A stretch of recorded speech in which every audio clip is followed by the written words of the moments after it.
La pièce de théâtre est vraiment le fête ses 15 ans et il y a un événement bien spécial pour nous en parler. J'ai Marco Côté avec moi, bonjour. Salut! Et Pierre-Luc Lafontaine. Fontaine, mais c'est correct. Lafontaine. Ben avec le temps, c'est pas devenu Lafontaine. Non, j'ai enlevé le la, moi, il y a très longtemps. Après mon ancêtre Jean, j'ai enlevé le la. Parfait. Donc, étiez-vous de la première édition de la pièce des Vrais-Mâles? Non, moi, je suis vraiment plus jeune que Marco, mais lui, par contre, il y était. Oui, parce que ça aurait pas bien été si j'avais pas été là. Hein. Non, c'est quand même mon show. Oui, oui. J'étais là en 2002, quand on l'a fait au Capitole. J'étais là, il y a 12 ans. Ouais. Et Marco, raconte-nous comment ça a commencé, cette aventure-là. Le Théâtre Roton, au départ... Non, la pièce Les Vrais-Mâles, dans le fond, ça a débuté comment? Ah, bon, ça a débuté que je voulais faire quelque chose de ma vie. Hein? Fait que je suis parti en périple à travers les États-Unis, puis j'ai commencé à écrire tout simplement comme ça. J'ai tout vendu ce que j'avais. Je me cherchais une vie et j'en ai trouvé une. Et oui, c'est ça. Donc, j'ai commencé à écrire Les Vrais-Mâles comme ça en voyage. Quand je suis revenu, le show, je ne l'ai pas vendu tout de suite. Ce qui est arrivé, c'est que pendant que j'étais parti en périple à travers les States, il est arrivé la tragédie des éboulements, ceux qui s'en souviennent, là, du côté de Saint-Bernard. Et puis, un an après, dans le fond, moi, quand je suis revenu, il y a des gens qui m'ont demandé, écoute, on voudrait ramener peut-être un peu de bonne humeur, tout ça, dans le village. On a su que tu avais écrit une pièce. Bon, j'ai dit, ouais, je peux vous proposer le texte. Donc, il regarde le texte, tout ça, puis il décide de monter le show, qui devait être une fin de semaine. Cette fin de semaine-là s'est transformée en 2 fins de semaine, c'était tout le temps plein. Par la suite, moi, au départ, là, je jouais une fin de semaine Les Vrais-Mâles. Ça a donné qu'on a joué un peu partout dans la Beauce. J'ai dit, bon, il y a peut-être quelque chose. Après ça, on est allé au Ganoë, et après ça, je suis allé prendre un cours en scénarisation à Québec, et j'ai rencontré des gens qui avait le goût, je disais, hey, il serait le fun de se monter Les Vrais-Mâles peut-être de façon plus professionnelle, d'aller plus loin avec le show. Et c'est là qu'on a eu l'idée, on n'était pas connus, pas un, c'était difficile à vendre, donc j'ai dit, on va faire un théâtre roton. On va faire ça au Capitole, on va faire ça pour Enfants Soleil. Et puis, on s'est embarqué dans cette aventure de fou-là. Et puis, bon, Jean Pilote avait tellement aimé le show qu'après ça, il nous a engagés pour tout l'été au Capitole cet été-là, en 2002. Et puis, ça n'a jamais arrêté depuis ce temps-là. Donc, ça fait combien d'années? 15 ans dans le fond, mais vous avez eu toujours les mêmes comédiens ou en fait vous avez changé de comédien, mais la première édition, c'était qui était dans la troupe originale? C'était Lucie Trottier, Claude Montminy, Pierre-Luc Léveillé. Oui, j'ai changé de Pierre-Luc, tout simplement. Et Marco Côté, dans le fond. Marco, raconte-nous un peu l'histoire, c'est quoi Les Vrais-Mâles? Les Vrais-Mâles, en gros, c'est l'histoire de Suzanne Labrie, qui est une sexologue. C'est pas toi la sexologue, hein? Non, pas du tout. Tu joues pas le rôle de la sexologue. Non, t'as pas mis de perruque. C'est Suzanne Labrie, qui est sexologue, qui sort d'école, qui est un peu aussi déstabilisée mentalement, a des problèmes de couple aussi. Puis, son conjoint la quitte au début du spectacle, on va voir ça, parce que lui, il accepte mal qu'elle traite des patients à la maison. C'est sa première fin de semaine de thérapie. Elle accueille trois hommes qui ont des problèmes de couple chez elle pour essayer de les psychanalyser puis de régler leurs problèmes de couple. Il y a entre autres un homosexuel inavoué qui est joué par moi, qui est le personnage de Luc Reynolds. Il y a Raoul, il est quoi, Raoul? Là? Raoul est un macho, mais disons assez ouvert d'esprit dans sa conception du couple et de ses à-côtés, mettons. Très libertin. Ouais, c'est ça. Ouais. Et il y a le personnage de Pierre Herbert qui, lui, est un peu agressif dans le ton. C'est un maniaque des pelouses. Il aime beaucoup plus, la verdure qu'il peut aimer sa propre femme. Et sa femme, ça le dérange énormément. Donc, ces 3 bizarres-là se retrouvent en thérapie avec Suzanne Labrie. Et elle va essayer tant bien que mal de les psychanalyser. Et Pierre-Luc, lui, est arrivé après la 10e année. Non, pas la 10e, en 2004. La 5e, ouais, c'est ça ça. fait 10 ans que tu es là. Ça fait 10 ans cette année. Puis là, justement, ça fait un petit bout de temps que je gossais Marco pour dire « Hey, il me semble le Théâtre Roton, on pourrait le refaire. » Ça a été fait en 2002, mais j'avais envie de le faire aussi. Puis à cette époque-là, il avait fait 10 shows en ligne.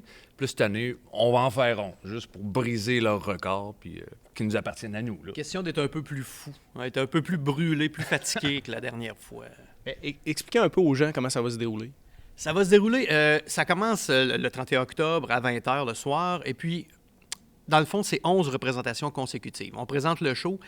La formule qui est différente cette année, c'est que c'est sans entracte. Donc, on va rouler Les Vrais-Mâles non-stop.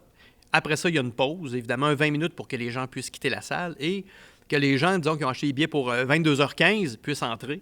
et on recommence le show. On fait ça 11 fois de suite jusqu'au lendemain soir. Il y a aussi des gens qui ont acheté des bracelets et qui peuvent être là pendant les 24 heures ou venir de façon ponctuelle pendant la nuit, n'importe quand. Fait que, il y a ces gens-là aussi qu'on a hâte de voir. Oui, parce que c'est ça, le bracelet leur donne, dans le fond, accès à tous les shows et ils ont un siège de réservé. Donc, ils ne sont pas obligés de rester 24 heures. Mais s'ils veulent venir voir la première, venir faire un tour dans la nuit, venir dans l'après-midi, puis venir voir la dernière, bien, à 50 taxes incluses, tous les frais de billetterie sont inclus, bien, c'est un bon deal. Sinon, bien, c'est 20 pièces. Ça coûtait plus cher que ça, là, 15 ans quand on jouait le show, là. Fait que on a voulu faire ça à quelque part aussi. C'est pour dire merci aux gens d'avoir été là. Nous, on arrête les vrais mâles. C'est fini, là. C'est un peu ça ce qu'on s'était discuté au départ. On a dit, je pense qu'on a fait le tour. Les vrais mâles ont commencé un peu à voler de ses propres ailes en allant à Paris au mois de juin. Des gens de la France qui m'ont contacté l'automne dernier pour me demander la pièce Les vrais mâles. Moi, au début, sincèrement, je pensais que c'était un canular. C'est un peu bizarre parce que je ne savais pas du tout d'où ça venait, d'où ça arrivait. Je savais pas c'était où la France. Je ne savais pas que ça existait. C'est quoi ça? Et puis là, quand ils m'ont contacté, évidemment, à force d'échanges de courriels, puis j'ai bien vu le sérieux de l'affaire. C'est des gens là-bas qui montent du théâtre québécois à chaque année.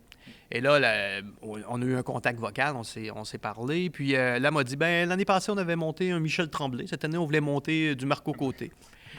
Encore une fois, je croyais pas bien à cette patente-là. Hein. Moi, dans ma tête, c'était pas la même coche. Là. Fait que, mais ça a été vraiment trippant parce que je me suis rendu là-bas et voir le sérieux de l'affaire aussi. C'est vraiment impressionnant, c'est le fun. Puis écoute, c'est un beau trip. Là. Et là-bas, il y a un beau respect pour les auteurs là-bas. Ah, puis ils l'ont joué en québécois, hein? Ouais. Avec leur accent de France, là, l'accent québécois, ils l'ont mais pas. Ils ont essayé. Mais non, mais c'était quand même très intéressant. Ça, ils l'ont pas adapté, ils ont vraiment gardé le texte intégral, puis c'est ça qui est le fun. Ils n'ont pas fait de modifications. Les seules modifications qu'ils ont fait, c'est qu'ils ont des restrictions au niveau des. C'est l'histoire de salle. Ils ont dû raccourcir le texte un peu parce qu'ils ont des temps. C'est vraiment c'est un autre concept, mais quand même, le show, c'était vraiment le show que j'avais vu ici. Et c'est de voir que, malgré le changement de culture, il y a des gags, ça réagit aux mêmes places. Même dans la mise en scène, la metteur en scène a fait les mêmes propositions sans qu'on ait échangé là-dessus.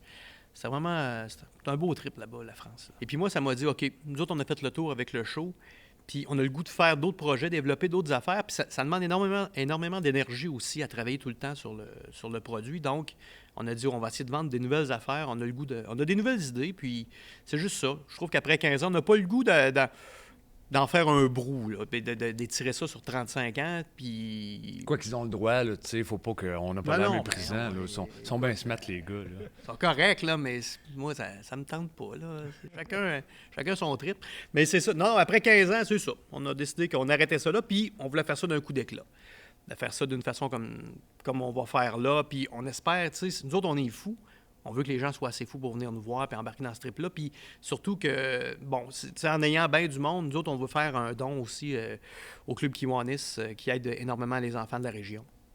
En plus, c'est la soirée de l'Halloween. Fait que pourquoi pas venir après votre partie d'Halloween, il sera 3 h du matin, vous arrivez ici, vous êtes déguisé, puis vous voyez un des shows, ou deux même, pourquoi pas, tu sais. Puis je pense que ça peut... le party peut prendre facilement. C'est ça qu'on veut. Tu sais, là, oubliez ce qu'on voit habituellement au théâtre traditionnel. Ceux qui connaissent les vrais mâles, premièrement, ils peuvent venir s'amuser avec nous autres. Je pense qu'on va...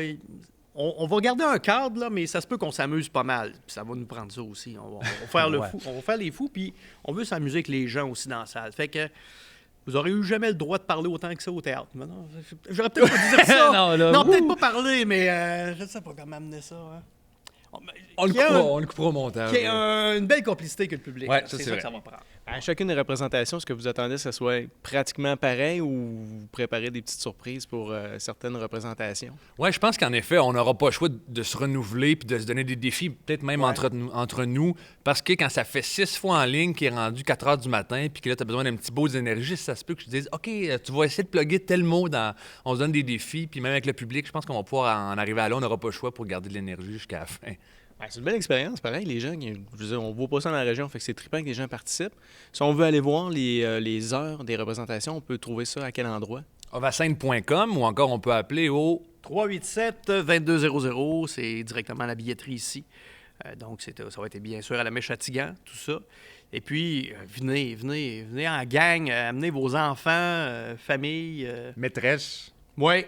Non, non, pas les. Ben non, c'est une bonne idée. Ça va faire de la chenoute.